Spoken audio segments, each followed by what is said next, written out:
It's now the end of the second week of online classes, and I think I'm slowly getting the hang of this, even though I've missed two assignments. Thankfully, our professors are continuing to work their hardest in these times of online learning and a few missed assignments.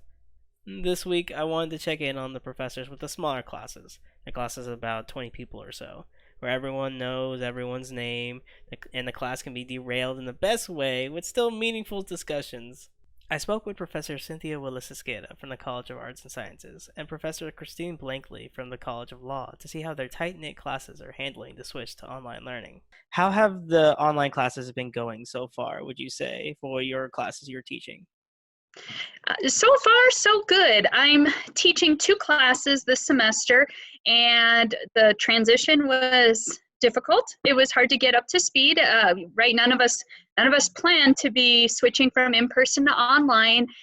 Nearly 10 weeks into the semester. I teach an undergraduate course this semester, and I had already switched from the very beginning of the course. I use Canvas quite a lot. So the only real change for me was to kind of accommodate that extra week that we had off before the spring break, kind of incorporate that somehow into the other weeks that are remaining, and to throw up the rest of the semester's lectures onto Canvas. I'm teaching two classes. I'm teaching legal professions, which is a required ethics class for all law students. And I switched that to an asynchronous learning style where I recorded lectures that I release on our class days. And I'm also teaching mediation, which is an upper level skills class, and we're doing that class synchronously, meeting in our usual time with everybody present. We hold weekly class meetings just like normal, and I do share screen and I just deliver the lecture as if we were in the classroom. I even call on people, etc. Do you feel like the conversations and the discussions have gone down or have somewhat lessened? I don't think I have the same kind of interaction because, and particularly in the type of courses that I teach, which are on diversity and inclusion types of courses, it's really imperative that people have an exchange and a face-to-face exchange about ideas, because it's one thing to say something, it's something else to see someone's expression, which is part of that communication, and they just don't have that in an online setting. Even though you see them there, it's just a different kind of feeling. For my asynchronous class, I instituted a discussion board, which is something that we don't often do in the law school. It has generated a decent amount of commentary, good questions. Students are answering each other's questions, which is nice. I'll come in and try to wrap up a given discussion thread.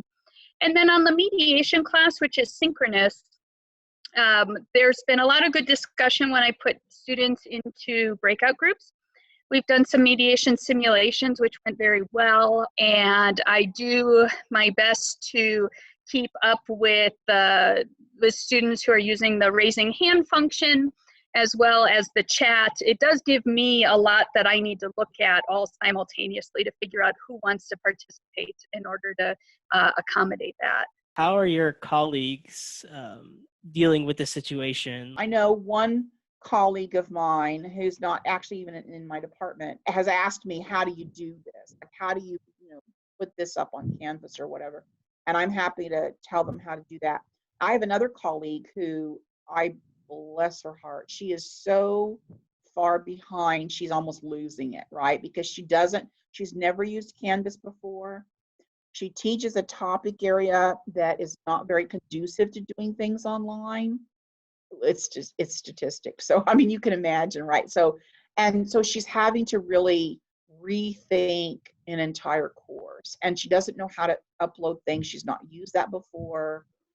I think we're all doing the best that we can, adapting as well as we can, and I think that people in my college are taking different people are doing different things, and so some for those who are some are going to asynchronous learning and focusing more on getting content to the students content that they need for their exams, content that they'll need down the line for the bar, content that they'll need for their future practice. What advice would you give to students struggling in this right now? Because I know a lot of students are not used to online learning or they can't do online learning. Two pieces of advice. Number one is reach out to us. I don't know how frequently I tell my students, I try to tell my students in most classes, even on my recorded classes, I let them know that they can reach out to me. Reach out to us if you need help, if you have any questions.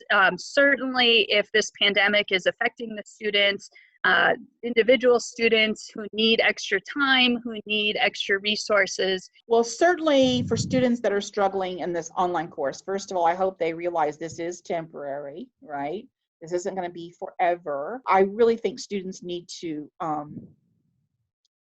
contact their professor.